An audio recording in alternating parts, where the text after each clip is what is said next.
जय श्री राधे कृष्ण। आइए आज आप सब सुनेंगे बुधवार प्रदोष व्रत की कथा। जब भी बुधवार के दिन प्रदोष का व्रत पड़ता है तो इसे बुधवार प्रदोष व्रत या बुध प्रदोष व्रत के नाम से जाना जाता है।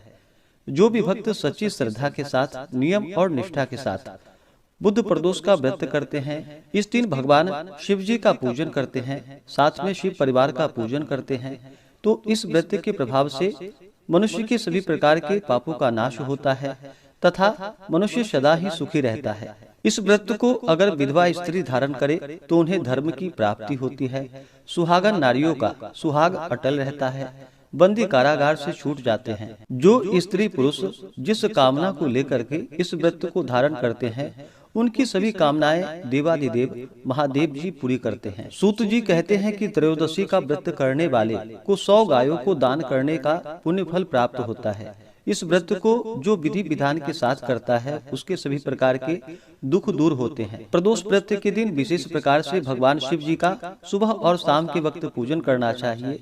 खास करके शाम के समय में, जो प्रदोष काल का समय होता है, उस समय में भगवान शिव जी जो कि प्रसन्न मुद्रा में होते हैं। प्रदोष काल का समय जो कि सूर्यास्त से 1 घंटे पहले और 1 घंटे बाद तक के बीच का जो समय होता है, यह समय प्रदोष काल का होता है। इस दौरान विशेष करके भगवान शिव जी का पूरे विधि विधान के साथ पूजन करना चाहिए, कथा श्रवण करनी चाहिए, शिव चालीसा आदि का पाठ करना चाहिए, भगवान शिव जी के स्तोत्र आदि का पाठ या श्रवण करनी चाहिए। इससे भगवान शिव जी अपने भक्तों के सभी प्रकार के दुखों को दूर करते हैं। बुधवार त्रयोदशी व्रत को धारण करने से सभी कामनाएं सिद्ध होती है। इस दिन भगवान शिव जी के साथ साथ भगवान गणेश जी का भी आशीर्वाद प्राप्त होता है। तो आइए पहले भगवान भोलेनाथ का ध्यान करते हैं, इसके बाद फिर कथा को श्रवण करेंगे।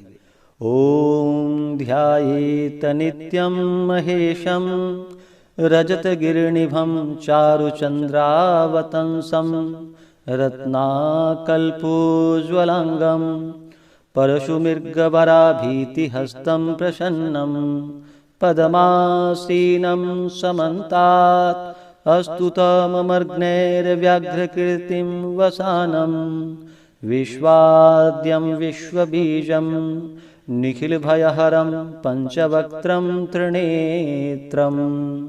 ओम नमः शिवाय।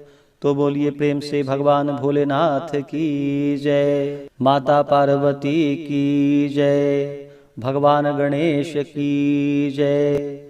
एक समय सभी प्राणियों की हितार्थ परम पवित्र भागीरथी के तट पर ऋषि समाज द्वारा विशाल गोष्ठी का आयोजन किया गया।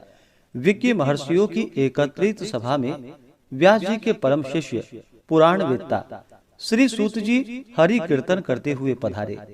सूत जी को देखकर सौनकादि 88,000 ऋषि मुनियों ने उन्हें दंडवत प्रणाम किया। महाज्ञानी सूत जी ने भक्ति भाव से ऋषियों को हृदय से लगाया तथा आशीर्वाद दिया। विद्वान ऋषिगण और सब शिष्य आसनों पर विराजमान हो गए। मुनिगण विनीत भाव से पूछने लगे कि हे परम दयालु, कलिकाल में भगवान शंकर जी की भक्ति किस आराधना द्वारा उपलब्ध होगी, हम लोगों को बताने की आप कृपा कीजिए, क्योंकि कलयुग के सभी प्राणी पाप कर्म में रत होकर वेद शास्त्रों से विमुख रहेंगे। दीनजन अनेकों संकटों से त्रस्त रहेंगे। हे मुनि श्रेष्ठ, कलिकाल में सत्कर्म की ओर किसी की रुचि नहीं होगी। जब पुण्य क्षीण हो जाएंगे तो मनुष्य की बुद्धि असत कर्मों की ओर प्रेरित होगी, जिससे दुर्विचारी पुरुष वंश सहित समाप्त हो जाएंगे।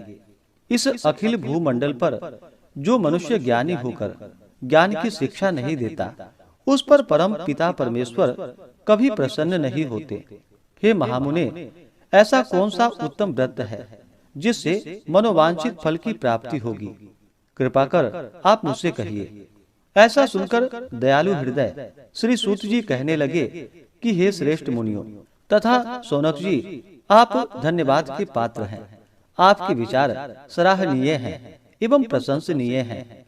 आप वैष्णवों में अग्रगण्य हैं, क्योंकि आपके हृदय में सदा परहित की भावना रहती है। इसलिए हे शौनकादि ऋषियों, आप सुनो, मैं उस व्रत को आपसे कहूंगा जिसके करने से सब पाप नष्ट हो जाते हैं। धन वृद्धि कारक, दुख विनाशक, सुख प्राप्त कराने वाला, संतान देने वाला, मनोवांछित फल प्राप्ति कराने वाला यह व्रत तुमको सुनाता हूँ, जो किसी समय भगवान शंकर जी ने सती जी को सुनाया था और उनसे प्राप्त यह परम श्रेष्ठ उपदेश मेरे पूज्य गुरु जी ने मुझे सुनाया था, जिसे आपको समय पाकर शुभ वेला में मैं सुनाता हूँ। आयु वृद्धि स्वास्थ्य लाभ हेतु रवि प्रदोष का व्रत करे। अभिष्ट सिद्धि की प्राप्ति के लिए सोम प्रदोष का व्रत करे।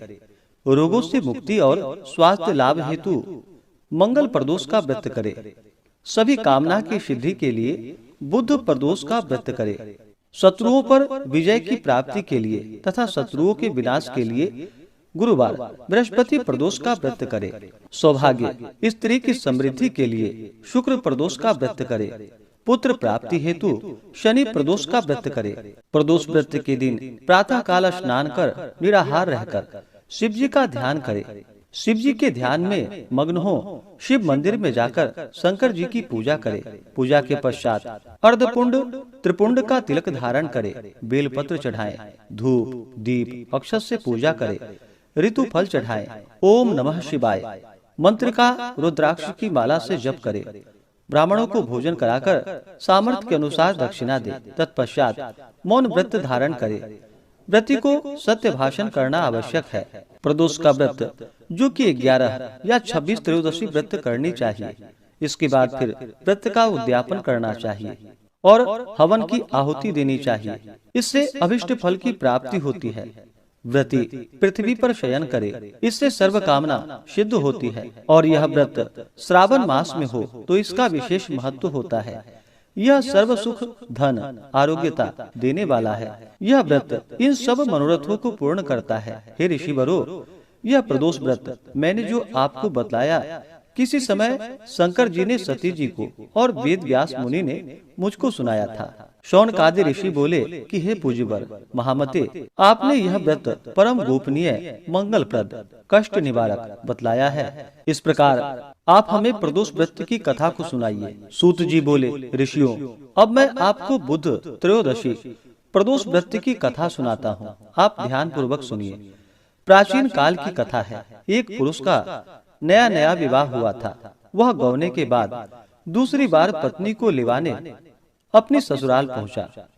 अपनी सास से कहा कि बुधवार के दिन ही पत्नी को लेकर अपने नगर जाएंगे। उस पुरुष के सास ससुर ने साले सालियों ने उसको बहुत समझाया कि बुधवार को पत्नी को विदा कराकर ले जाना शुभ नहीं होता है। लेकिन वह पुरुष अपनी जिद्द से टस से मस नहीं हुआ। विवश होकर सास ससुर ने अपने जामाता और पुत्री को भारी मन से विदा कर दिया। पति पत्नी बैलगाड़ी में चले जा रहे थे। नगर के बाहर निकलते ही पत्नी को बड़ी जोरों से प्यास लगी। पति लोटा लेकर पत्नी के लिए पानी लेने के लिए गया। पानी लेकर जब लौटा तो उसके क्रोध और आश्चर्य की सीमा न रही, क्योंकि उसकी पत्नी किसी अन्य पुरुष के लाए लोटे में पानी पीकर हंस हंस कर बातें कर रही थी। क्रोध में आग बबूला होकर वह उस आदमी से झगड़ा करने लगा। मगर यह देखकर उसके आश्चर्य की सीमा न रही कि उस पुरुष की शक्ल उस आदमी से हूबहू मिलती है।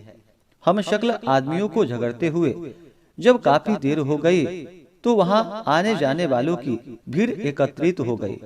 सिपाही भी वहां पर आए। सिपाही ने स्त्री से पूछा कि इन दोनों में से कौन सा आदमी तेरा पति है।